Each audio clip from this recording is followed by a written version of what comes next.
Hello, welcome students. তোমাদের 95% স্টুডেন্টেরই সমস্যা যে আমরা কোশ্চেন করতে গিয়ে আটকে পড়ি। আমরা কি সূত্র লাগাবো, কি করব, কি না করব, আমরা সেগুলোতে খুবই সমস্যা পাই। তো অনেকেরই কমেন্ট আছে, অনেকেরই প্রশ্ন আছে যে কি আমরা অ্যাপ্রোচ করব কোশ্চেন প্রথমে দেখার সাথে সাথে। তো সেক্ষেত্রে সেটা নিয়ে আজকে তোমাদের একটা সেপারেট ডেডিকেটেড ভিডিও হবে এবং সেটাই আজকে আলোচনা করব যে তোমাদের অ্যাপ্রোচটা কেমন হবে। দেখো, তোমাদের আগে একটা ভিডিও আছে যে আমরা কিভাবে ফিজিক্স পড়বো, দেখো সেটাও আজকে আলোচনা করব। তার সাথে সাথে যে ডেডিকেটেড যে অ্যাপ্রোচ, সেই অ্যাপ্রোচটাও আজকে আমরা দেখবো। দেখো, যদি বলি যে কিভাবে তোমরা ফিজিক্স পড়বে, যেমন দেখো সব থেকে আগে কি পড়বে, সব থেকে আগে কনসেপ্ট পড়বে। কি পড়বে? কনসেপ্ট। কনসেপ্ট হলো, আচ্ছা, যদি কনসেপ্ট আগে ক্লিয়ার হয় এবং ভিজুয়ালাইজ করার চেষ্টা করবে, ঠিক আছে। আচ্ছা, দ্বিতীয় সেকেন্ড স্টেপে কি করবে, যদি কনসেপ্ট হয়ে যায়, সেকেন্ড স্টেপে কি করবে না, সেকেন্ড স্টেপে করবে ম্যাথমেটিক্যাল ফর্মটা দেখবে, ম্যাথমেটিক্যাল ফর্ম,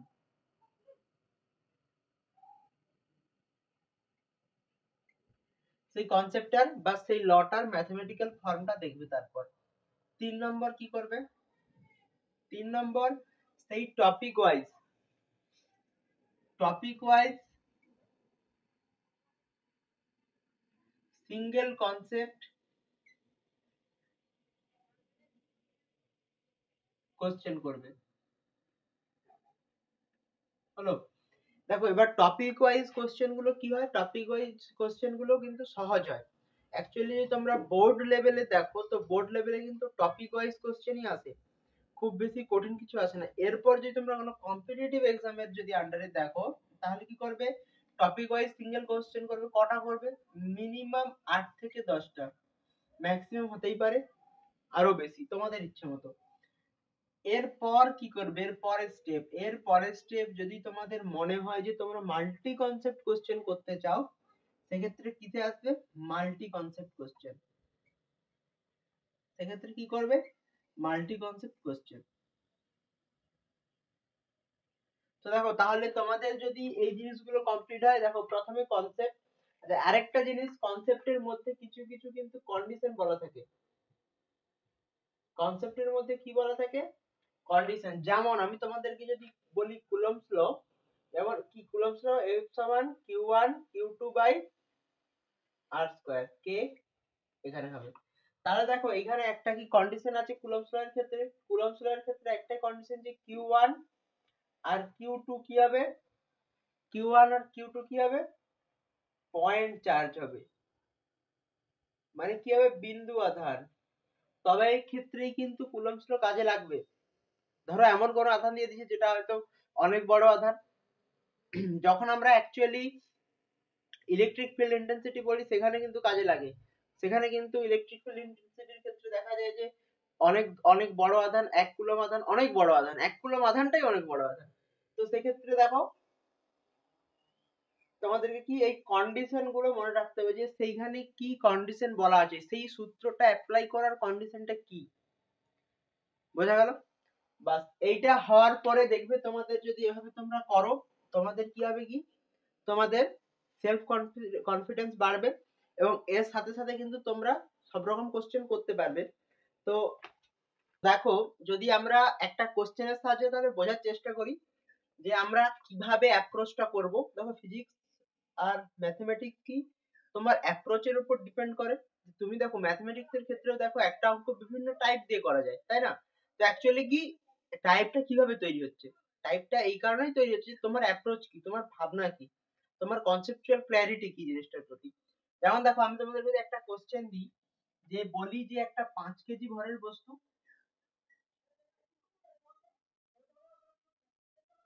5 কেজি ভরের বস্তু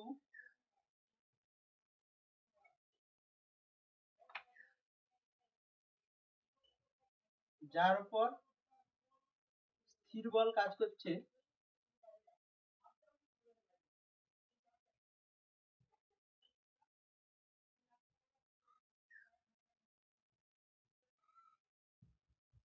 স্থির বল কাজ করছে এবং কোন রকম দিক পরিবর্তন ছাড়াই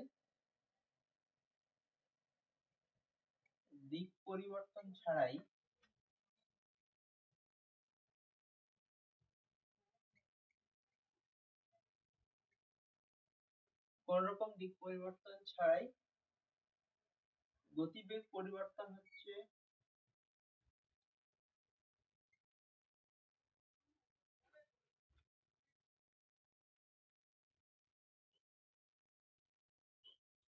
5 মিটার পার সেকেন্ড থেকে 10 মিটার পার সেকেন্ড 10 সেকেন্ড সময়। তবে বস্তুর উপর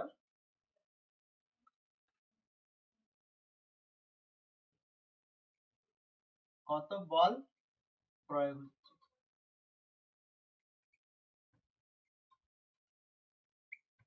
দেখো এই কোশ্চেনটা আমি কিন্তু নিয়েছি কোথা থেকে? এই কোশ্চেনটা নিয়েছি নিউটনের গতিসূত্র চ্যাপ্টার থেকে, নিউটনের দ্বিতীয় গতিসূত্র থেকে। তাহলে দেখো এখন যদি নিউটনের দ্বিতীয় গতিসূত্র আমরা কি জানি, সিম্পল সিম্পল জিনিস। দেখো নিউটনের দ্বিতীয় গতিসূত্র আমরা কি জানি? সবাই জানি যে F সমান m ইনটু a। এটা কি নিউটনের দ্বিতীয় গতিসূত্র। তাহলে দেখো, তাহলে আমাদের ফার্স্ট অ্যাপ্রোচ কি হবে? দেখো আমি তোমাদেরকে বলে দিলাম যে F সমান ma বা নিউটনের দ্বিতীয় গতিসূত্র থেকে এই কোশ্চেনটা আমি নিয়েছি। এই কোশ্চেনটাতে অ্যাপ্রোচটা কি হবে দেখো। তাহলে সবার প্রথমে আমরা কি করব? সবার প্রথমে আমরা করব কি, যে কোশ্চেনে যে গিভেন ডেটাটা আছে, যে গিভেন ডেটাটা আছে মানে যেমন ধরো বলা আছে যে একটা 5 কেজি ভরের বস্তু, তাহলে আমরা কি করব দেখো, সেই গিভেন ডেটাটাকে আগে লিখব। তাহলে দেখো যদি আমি বলি m সমান, তাহলে লিখে দিলাম যে 5 কেজি ভরের বস্তু হলো first step. Step number 1 given data লিখবো। শুধুমাত্র কোথায় অ্যাপ্লিকেবল? প্রথম তোমরা আগে সিঙ্গেল কনসেপ্ট কোশ্চেন করবে, তারপর মাল্টি কনসেপ্ট। প্রত্যেকটা বোথ ক্ষেত্রে অ্যাপ্লিকেবল। তোমরা শুধু আগে সিঙ্গেল কনসেপ্টের জন্য দেখো। দেখো ফার্স্ট স্টেপ কি করব, আমরা কি গিভেন ডেটা লিখবো। যেমন লিখলাম যে মাস দেওয়া আছে, তার ভর দেওয়া আছে 5 কেজি। এইবারে দেখো স্থির বল কাজ করছে, মানে কি ফোর্সটা কি কনস্ট্যান্ট। দেখো কনস্ট্যান্ট ফোর্স কাজ করছে এবং কোন রকম দিক পরিবর্তন ছাড়াই গতিবেগ পরিবর্তন হচ্ছে কত, 5 মিটার থেকে 10 মিটার পার সেকেন্ড। তাহলে দেখো প্রাথমিক বেগ কি আমরা ইউ দ্বারা প্রকাশ করি, ইউ কত হচ্ছে 5 মিটার পার সেকেন্ড। আচ্ছা আর ভি কত হচ্ছে, দেখো 10 মিটার পার সেকেন্ড হলো। আর তার সময় কত দেওয়া আছে 10 সেকেন্ড, তাহলে টি দেওয়া আছে কত 10 সেকেন্ড হলো। এইবার দেখো ফার্স্ট আমাদের কি কাজ ছিল, যে গিভেন ডেটা আমরা লিখবো। আমরা লিখে নিয়েছি গিভেন ডেটা। এরপর দেখবো যে এই যে গিভেন ডেটা দেখছি বা যে গিভেন ডেটা লিখলাম, এই গিভেন ডেটার মধ্যে কোন রকম ইউনিট চেঞ্জ নেই তো। দেখো সবই দেখো কেজি, এটা metre per second, metre per second, second দেখো সেম ইউনিটে আছে, সবগুলো সেম ইউনিটে আছে হলো। তাহলে ফার্স্ট নম্বর স্টেপ কি, ফার্স্ট নম্বর স্টেপ আমরা দেখবো যে গিভেন ডেটা লিখবো। গিভেন ডেটা লেখার পরে আমরা কি দেখবো, যে ইউনিট ঠিক আছে কিনা হলো। ইউনিট আমাদের ঠিক আছে। দেখো এর পরে দেখো আমাদেরকে কি চাইছে, দেখো আমরা দেখবো যে আমাদেরকে কি চাইছে। কি চাইছে দেখো, কত বল প্রয়োগ হচ্ছে, তার মানে কি এফ চাইছে, চাইছে এফ, তার মানে আমাদেরকে এফ চাইছে। এবার আমরা যদি রিকল করার চেষ্টা করি যে এফ দিয়ে কি সূত্র আছে, এফ দিয়ে কি সূত্র আছে, আমরা যদি ভাবার চেষ্টা করি, তাহলে দেখো আমরা একটাই সূত্র আমাদের মাথায় আসবে, যে এফ সমান এম ইন্টু এ, আছে কিনা। তাহলে এফ সমান এম ইন্টু এ, এই সূত্রটা কি হবে, এই সূত্রটা আমাদের মাথায় আসছে। এবার এফ সমান যদি এম ইন্টু এ সূত্রটা আমরা এখান থেকে পেলাম, তাহলে দেখো আমাদেরকে বল বের করতে, দেখো মাস তো দেওয়াই আছে, দেখো এখানে যে টার্মটা আছে এটা মাস, এই মাস তো দেওয়াই আছে। দেখো এখানে দেওয়া আছে 5 কেজি ভরের মাস, 5 কেজি। কিন্তু আমাদেরকে কি বের করতে হবে, এ বের করতে হবে। দেখো এটা দেওয়া নেই, এ দেওয়া নেই, তাহলে আমাদের কি বের করতে হবে, এ বের করতে হবে। তাহলে দেখো এইবারে যে এই যে গিভেন ডেটা গুলো আছে, দেখো এই যে গিভেন ডেটা গুলো আছে, দেখো এইখান থেকে আমরা কোনো সূত্র লাগিয়ে এ বের করতে পারি। দেখো কি দেওয়া আছে, ইউ দেওয়া আছে, ভি দেওয়া আছে এবং টি দেওয়া আছে। তাহলে এখানের মধ্যে আমরা কি সূত্র লাগাতে পারি, দেখো ভি সমান, দেখো এই সূত্রটা আমরা জানি, ভি সমান ইউ প্লাস এটি। তাহলে দেখো এখান থেকে ভিও দেওয়া আছে, এখানে ইউ এর মানও দেওয়া আছে, টি এর মানও দেওয়া আছে তাহলে কি এর মান এখান থেকে বেরাবে? তাহলে দেখো যদি আমরা ভি বলি হবে 10, আচ্ছা ইউর মান যদি বলি 5 প্লাস এর মান আমাদেরকে চাইছে আর টি এর মান কত করতে হবে 10। তাহলে দেখো এখান থেকে কি আসছে 10 সমান 5 প্লাস 10 এই হলো। তাহলে দেখো 10 এ সমান কি আসবে 10 মাইনাস 5, তাহলে এ সমান কি আসবে 5/10, তাহলে কত আসবে 0.5 মিটার পার সেকেন্ড স্কয়ার। দেখো তাহলে আমরা এখানে কি পেলাম এ পেয়ে গেলাম। তাহলে দেখো এবার এই যে ইকুয়েশনটা আছে এই ইকুয়েশনে গিয়ে আমরা এর মানটা পুট করব। দেখো f সমান m ইনটু a, তাহলে দেখো f সমান m এর মান কত আছে দেখো 5 কেজি, 5 কেজি ইনটু এর মান কত আছে দেখো 0.5, তাহলে কত হবে 2.5 নিউটন।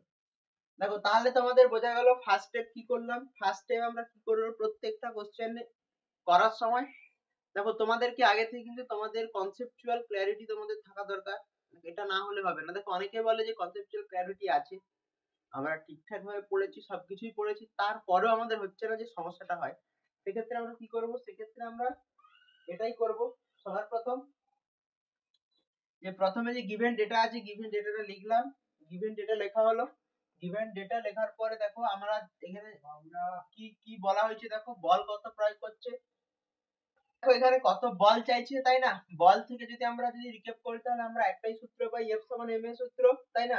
তাহলে m দেওয়া আছে a বের করতে হবে, a বের করতে গেলে কি করতে হবে দেখো আমরা এইখান থেকে a বের করতে পারি। তো এটাই হচ্ছে অ্যাকচুয়াল তোমাদের রুলস।